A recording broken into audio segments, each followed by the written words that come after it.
Recently, I was on the phone with a friend in the IBEW, the Electricians Union. We talked about how work was going, and he told me about how much overtime he was getting lately and that he was enjoying the windfall it had brought him. We kept talking, and he described how he was able to afford to move and that he and his partner were expecting a child and that he'd been saving to give them a good start to their life. Then the other shoe dropped. What kind of building project had given him all the extra cash in his bank accounts? Data centers.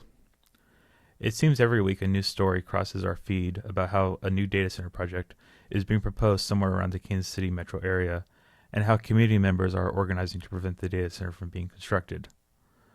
So I'm on the phone with my friend, and I'm happy for him that things are going well, but in the back of my mind, I'm thinking data centers are terrible. They destroy the local environment with noise and light pollution, and they release so much heat that they're having measurable effects on the weather in local areas.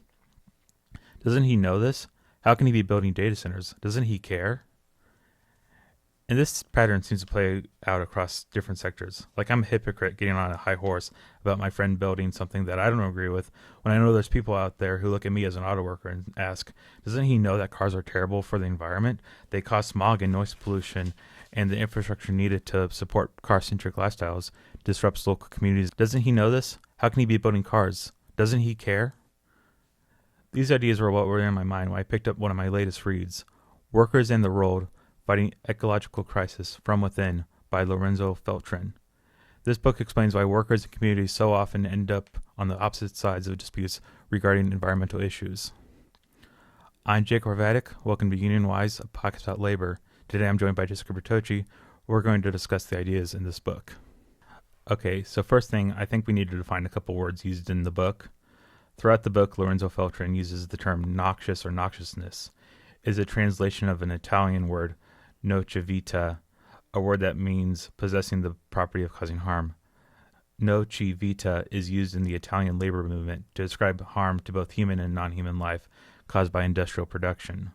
Quoting Feltrin, the term noxiousness also avoids a hard dualism between human health and non-human environment and points to the interdependencies between the two.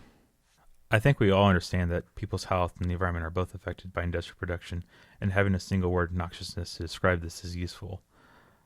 Noxiousness encompasses obvious things like workplace accidents and toxic chemicals spilling into the environment, but also describes subtler ways that production affects things, like how working a night shift doing monotonous work can have detrimental effects on someone's mental health, or how exposure a worker experiences to certain chemicals can increase their chance of cancer later in life. So we have this idea of noxiousness, and then Feltrin introduces the idea of noxious deindustrialization, and this is where the book really began something I wanted to bring to this podcast.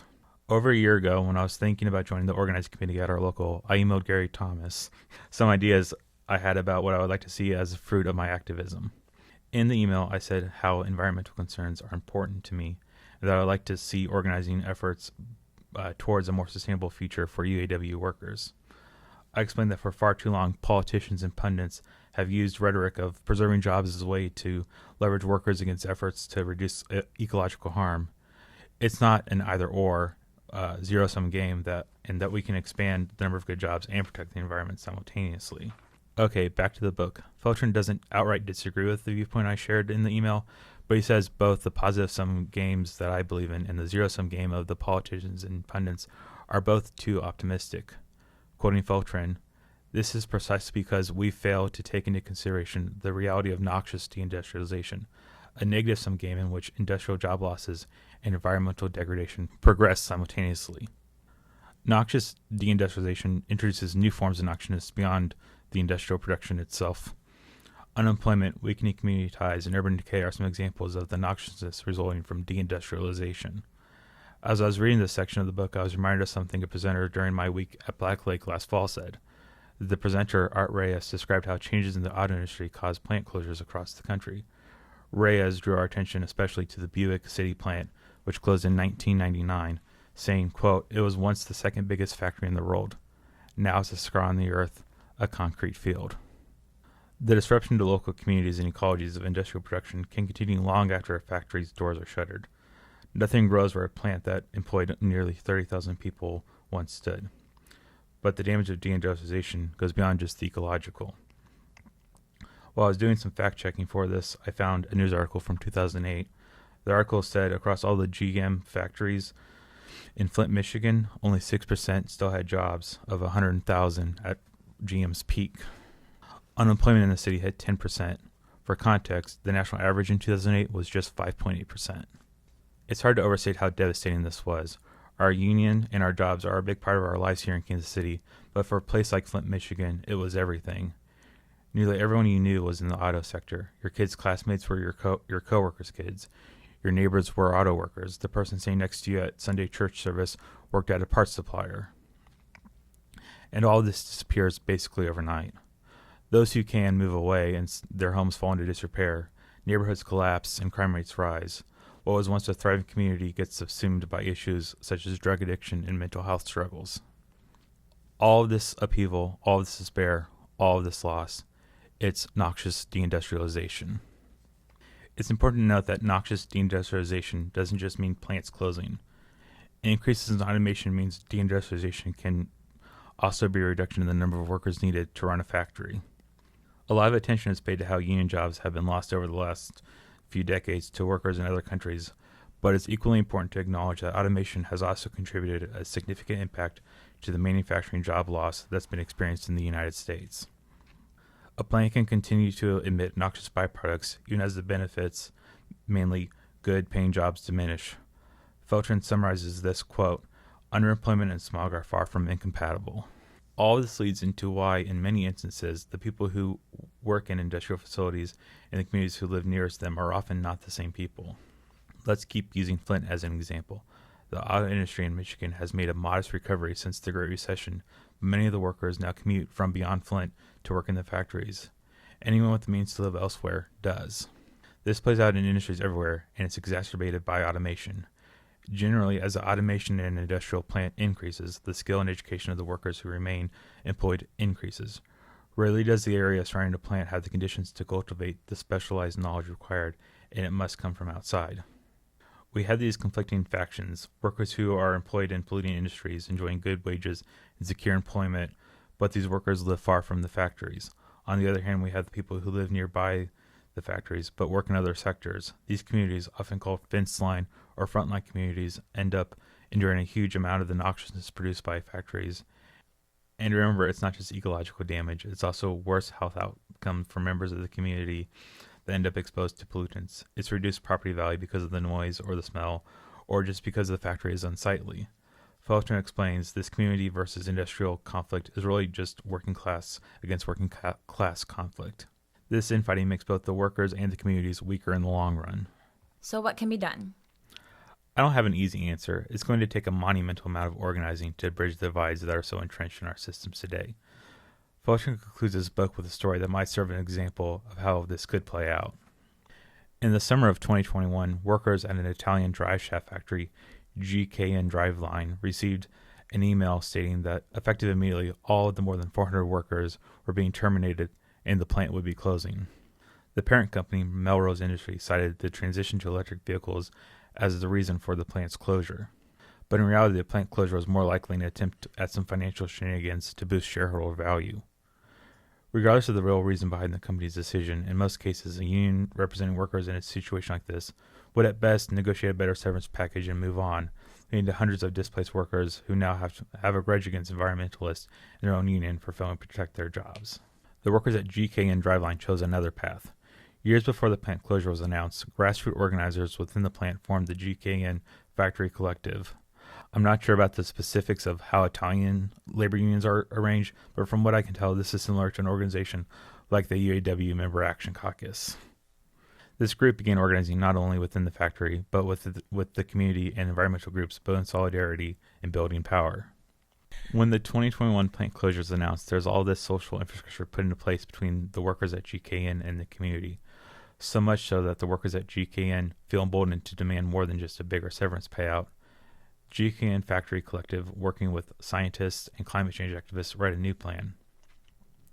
The GKN Factory Collective demand the plant remains open. Their goal is not to continue to build drive shafts. Instead, the plant would be converted to produce components for sustainable public transit. Furthermore, the GKN Factory Collective demanded that the plant be nationalized and placed directly under the workers' control. And these aren't just empty threats from disgruntled workers. They were organized and they were ready. The workers occupy the factory in a sit-in, and as far as I can tell, the workers still occupy the building. The most recent article I can find in English about the sit-ins from April of this year, and it says the workers are still going strong. We will have to wait and see the final outcome of the GKN Factory Collective. Will it be another story of workers fighting a good but ultimately doomed fight for a better future, or will it be an inspiring example of how workers can secure jobs and a cleaner environment? Either way, they have only lasted this long because they have the support of the community. Community support has always been a crucial element to successful workers' actions. The difference going into the future is public support will increasingly be contingent on workers' willingness to demand changes to their work that reduces the noxiousness that's produced. Environmental degradation is only accelerating, and I believe it will become the most salient thing for many people. This will inevitably influence how they view unions and the labor movement. A factory occupation demanding a return to the status quo of building dry shafts for luxury Italian cars would have had nowhere near the community support and quickly fizzled out. The GKN Factory Collective's plan to produce components for public transit has garnered them with enough support that their sit-in has survived for 5 years. This is the kind of adaptability that we will need to cultivate in our unions if we want a future where we thrive. Denialism and turning a blind eye to the damage done to communities and environments by our labor is not a winning strategy. We need community worker coalitions. We must acknowledge the harm of our labor produces and work to find new paths that benefit everyone, not just the ones within our walls. This book was so good, and I really got into most of what he talked about. There's so much more of the explanation of how automation and industrial noxiousness both increase the amount of surplus workers in the world, how people who fish or farm or raise livestock are being edged out of the environment by environmental degradation, and then they struggle to find employment, and this puts downward pressure on wages by forcing people into precarious positions between their old agricultural lives and the increasingly service-based global economy. Feltrin had a ton of other examples from plants in Italy as well as the UK and Tunisia. This episode was something that people enjoyed. I'd like to do more book episodes like this one, so maybe we could even do a book club or a read-along thing. I'll have a link to this book in the show notes. The ebook is only $10, or you can request it from your local library. Thank you for listening to Union Wise, a podcast about labor. You can support the show by sharing it with a coworker. Union Wise is available on Spotify, YouTube, and wherever else podcasts can be found. Links to the show are available in our link tree, which can be found at the show's description. Also, you can email us at unionwisepodcast@gmail.com.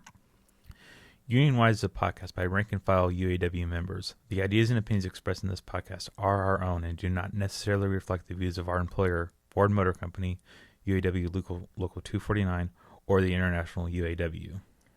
Union Wise is recorded in the Story Center at Mid-Continent Public Library with the help from library workers who recently voted Union Yes and joined the CWA Local 6360. If you or someone you know are interested in forming a union in their workplace, please fill out the brief survey in the show's description to get connected with the UAW Local 249 organizers. Thanks for listening, and always, solidarity forever. I'll do that again. Okay. Solidarity forever.